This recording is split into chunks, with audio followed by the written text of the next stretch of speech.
Paano yan, ano yun? Pag may diabetes ka na? Pag may diabetes ka, kainin mo na yung mga dapat mong kainin na matatamis. Para Coke, Coke, yeah, cake, cake. yeah.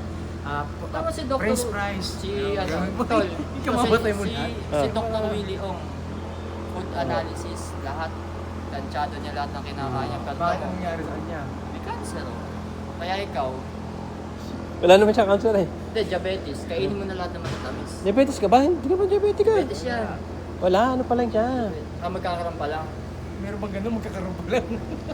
Ano siya? Parang bagyo, may paparating. Ano pa lang.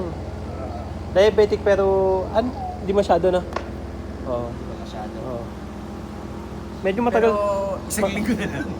Lalo na siya. Si stage 1 ng type A. Hindi, matagal-tagal pa. Hindi, kaso di natin alam kung kailan. Ayun, galing yun. Sabi mo sa akin, pambati ko sa birthday niya. Oo.